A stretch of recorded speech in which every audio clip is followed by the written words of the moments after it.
Okay, आज हम start करेंगे इन टेक्स्ट क्वेश्चंस जो हमारी एनसीईआरटी बुक में है। तो मोशन के जो फर्स्ट इन टेक्स्ट क्वेश्चंस हैं, तो 3 क्वेश्चंस हैं जो हम आज डिस्कस करेंगे। तो let's get started. First question है, देखिए, an object has move through some distance. एक ऑब्जेक्ट है जो किसी डिस्टेंस तक मूव किया है उसने। Can it have zero displacement? क्या इसका डिस्प्लेसमेंट जीरो हो सकता है? और अगर आपका आंसर यस है तो अपने सपोर्ट में एक एग्जाम्पल भी देकर बताइए। तो देखिए, हमने डिस्प्लेसमेंट में पढ़ा है कि डिस्प्लेसमेंट में बी पॉजिटिव, नेगेटिव और ज़ीरो। डिस्प्लेसमेंट पॉजिटिव भी हो सकता है, नेगेटिव भी हो सकता है और ज़ीरो भी हो सकता है। अब यहाँ पर पूछा है कि डिस्टेंस ज़ीरो नहीं होनी चाहिए, डिस्प्लेसमेंट ज़ीरो हो। हमें ऐसा एक एग्जाम्पल बताना है अगर ये ट्रू स्टेटमेंट है। तो इसका आंसर क्या होगा? Yes, it is possible. तो हम यहाँ पर लिख सकते हैं ये पॉसिबल है। लेकिन आप एग्जाम्पल कैसे बताएंगे? देखिए, इसके हम काफ़ी एग्जाम्पल दे सकते हैं। जैसे हमने एक स्टोन लिया, उसको वर्टिकली अपवर्ड ऊपर थ्रो किया, कुछ टाइम के बाद स्टोन वापस हमारे पास आ जाता है। तो इस एग्जाम्पल में स्टोन जहाँ से हमने फेंका था वहीं पर वापस आ जाता है। तो डिस्प्लेसमेंट कितना हुआ? ज़ीरो। और डिस्टेंस कितनी कवर की उसने? मान लो आपने h हाइट तक ऊपर फेंका और h हाइट पर ही वो नीचे आ जाता, तो टोटल डिस्टेंस कितनी हुई? 2h। तो आप ये एग्जाम्पल भी यहाँ पर बता सकते हैं। दूसरा एग्जाम्पल आप यहाँ पर ये बता सकते हैं, जब कोई एथलीट किसी सर्कुलर ट्रैक पर दौड़ता है तो एक चक्कर पूरा कर लेता है, तो जहाँ से वो चलता है वहीं पर लौट कर आ जाता है।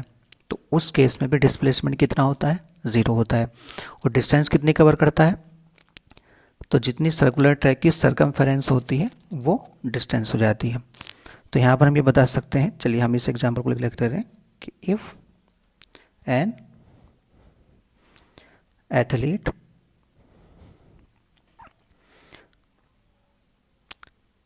runs around a circular track of radius r and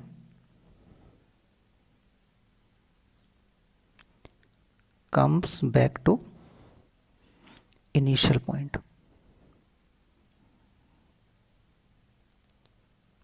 तो ये आप एग्जाम्पल यहाँ पर कोट सकते हैं।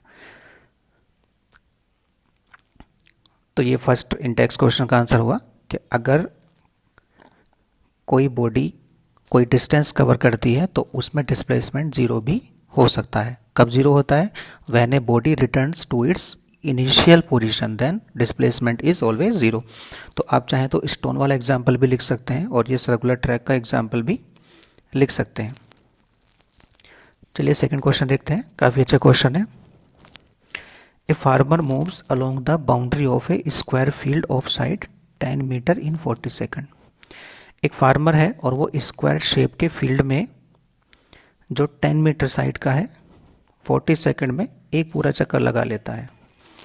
तो देखिए, हम मान लेते हैं, तो मान लीजिए हमारे पास एक स्क्वायर शेप फील्ड है। तो यहाँ पर हम एक स्क्वायर शेप फील्ड बना लेते हैं। ये ए, बी, सी और डी।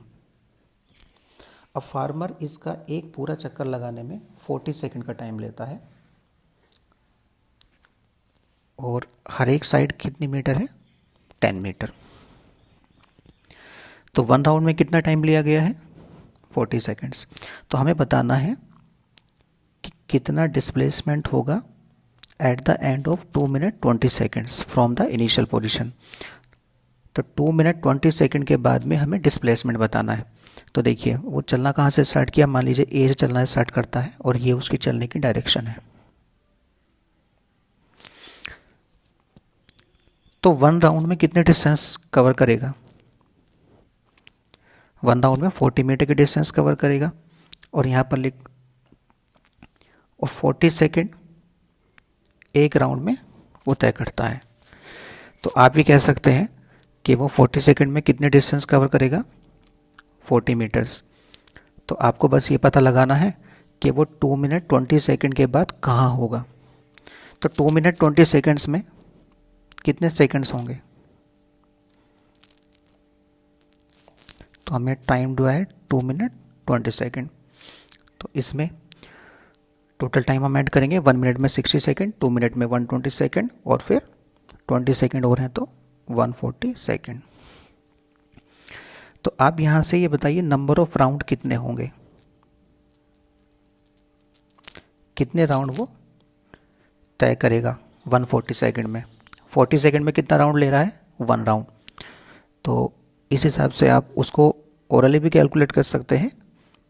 तो टोटल टाइम 140 सेकेंड लिया है और एक टर्न का टाइम कितना है 40 सेकेंड। तो हमारे पास में कितना आएगा 3.5। मतलब उसने कितने राउंड लगाए हैं, 3 तो पूरे पूरे राउंड लगाए हैं और आधा राउंड लगाया है 3.5। तो देखिए एक राउंड में वो कहाँ से चलेगा, ए से चलेगा, वापस ए पर लोड करा जाएगा।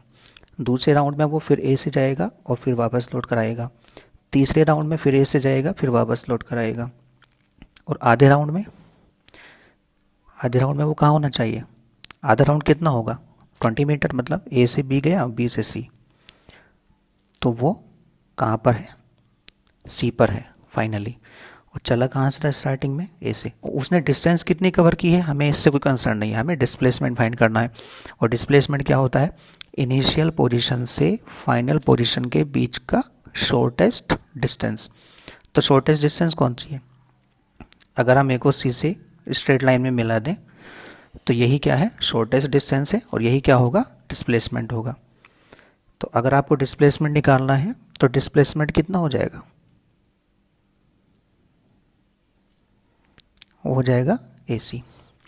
अब देखिए डिस्प्लेसमेंट निकालने के यहाँ पर 2 तरीके हैं। AC आप निकाल सकते हैं, पाइथागोरस थ्योरम से भी आप निकाल सकते हैं, क्योंकि आप जानते हैं ये एक राइट एंगल ट्राइंगल है। ABC में आप पाइथागोरस थ्योरम निकाल के भी AC को कैलकुलेट कर सकते हैं। दूसरा तरीका बहुत आसान है, आप जानते हैं किसी भी स्क्वायर का जो डायगोनल है, क्योंकि यहाँ पर AC क्या है, डायगोनल है, किसी भी स्क्वायर का डायगोनल साइड का √2 टाइम्स होता है। तो कितना होना चाहिए, साइड कितनी है 10 मीटर, तो आप सीधा लिख सकते हैं 10√2 मीटर। तो डायरेक्ट आप इसको लिख सकते हैं। चाहे तो आप पाइथागोरस थ्योरम से भी इसको सॉल्व कर सकते हैं, वो थोड़ा सा लेंथी हो जाएगा, लेकिन आप बस इस फैक्ट को यहाँ पर याद रखिए कि किसी भी स्क्वायर का डायगोनल साइड का √2 टाइम्स होता है। तो इस सेकंड का आंसर। तो आज इंपॉर्टेंट क्वेश्चन है। चलिए अब थर्ड क्वेश्चन देखते हैं। थर्ड क्वेश्चन कहता है यहाँ से कि हमें बताना है कि डिस्प्लेसमेंट के बारे में ये नीचे के स्टेटमेंट ट्रू हैं या फॉल्स हैं। फर्स्ट है displacement can not be zero. तो क्या डिस्प्लेसमेंट ज़ीरो हो सकता है कभी, यहाँ पर लिखा है it can not be zero, ये ज़ीरो नहीं हो सकता, जबकि डिस्प्लेसमेंट ज़ीरो हो सकता है। क्वेश्चन नंबर 1 में हमने अभी देखा था किस तरह से डिस्प्लेसमेंट ज़ीरो हो सकता है। तो ये ट्रू है, no it is false. B में क्या कहा है, it's magnitude is greater than the distance. मतलब ये हुआ कि डिस्प्लेसमेंट हमेशा डिस्टेंस से ज़्यादा हो सकता है, तो ऐसा पॉसिबल नहीं। देखिए डिस्टेंस डिस्प्लेसमेंट बराबर हो सकते हैं, लेकिन डिस्प्लेसमेंट कभी भी डिस्टेंस से ज़्यादा नहीं हो सकता। तो ये स्टेटमेंट भी फॉल्स है। तो ये हुआ हमारा थर्ड क्वेश्चन, और नेक्स्ट टाइम हम अगले क्वेश्चंस डिस्कस करेंगे। Thank you for watching.